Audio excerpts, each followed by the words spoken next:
Friends ఒకసారి ఈ అద్భుతమైన మూమెంట్ ని చూడండి. ఇలాంటి ఐస్ క్రీమ్ బండ్ల దగ్గర ఏ మతి స్థిమితం లేని అతను ఐస్ క్రీమ్ తీసుకోవడానికి వస్తాడు. ఆ ఐస్ క్రీమ్ బండ్ అతనికి ఐస్ క్రీమ్ తీసి ఇస్తుంటే లేదు నాకు ఇలా తిప్పి ఇవ్వమని చెప్తాడు. మీరు చాలా వీడియోల్లో చూసే ఉంటారు. ఇలాంటి ఐస్ క్రీమ్ బండి వాళ్ళు అక్కడికి ఐస్ క్రీమ్ కొనుక్కోవడానికి వచ్చిన చాలా మందిని ఆట పట్టిస్తూ ఇలా తిప్పుతూ ఐస్ క్రీమ్ ని ఇస్తారు కదా. ఈ అన్న ఎప్పుడో ఒకసారి అలాంటి మూమెంట్ ని చూసుంటాడు. అందుకే నాకు ఇలా తిప్పి ఇవ్వమని అడుగుతాడు. అతని సంతోషాన్ని కాదనలేక ఆ ఐస్ క్రీమ్ బండి అతను చాలా సేపు అతనితో సరదాగా ఐస్ క్రీమ్ ని ఇలా తిప్పి అతన్ని ఆట పట్టిస్తూ అతనికి ఆ ఐస్ క్రీమ్ ని ఇస్తాడు.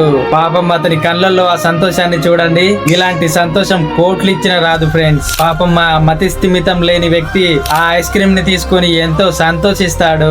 అదే విధంగా చుట్టుపక్కల ఉన్న జనాలు కూడా చూడండి, ఆ మూమెంట్ ని చూసి అందరూ నవ్వుకుంటారు.